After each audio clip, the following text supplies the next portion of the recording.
là, ça a commencé à partir en cacahuète. Et puis j'étais épuisée. Pourquoi j'avais disparu tout ce temps-là? La suite.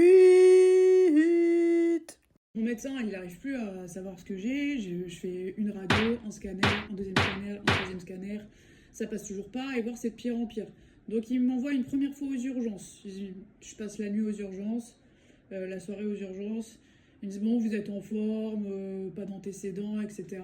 Donc écoutez, on vous laisse rentrer. Encore une semaine passe, pendant ce temps-là, moi, la toux m'empêche de dormir. Donc, en plus d'être malade et d'avoir un truc que mon corps combat en boucle, mais sans arriver à le combattre pour de bon, parce qu'au final, c'était pas une infection, c'était pas des antibiotiques qu'il fallait. Je supplie mon médecin, je lui dis j'en peux plus là, s'il faut m'opérer, m'ouvrir en deux, m'enlever ce qu'il y a dans le poumon, on y va.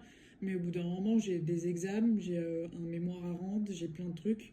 Et il faut que je sois en forme en fait. Donc il m'envoie à nouveau aux urgences. Je passe la nuit aux urgences, 24 heures aux urgences, avant d'être admise finalement en pneumologie. J'ai passé une semaine à l'hôpital, mais ils ont enfin trouvé ce que j'ai eu.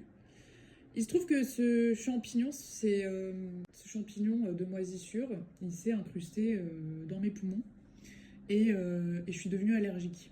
Quand je suis en forme, en santé normale, etc., mon corps arrive à dealer avec. C'est pour ça que ça s'est pas manifesté de suite, mais un an après. J'ai dû choper un truc en mars, là ça a commencé à partir en cacahuète et puis j'étais épuisée. Donc je pense que c'est le corps qui a dit stop, genre là j'arrive plus à fonctionner normalement.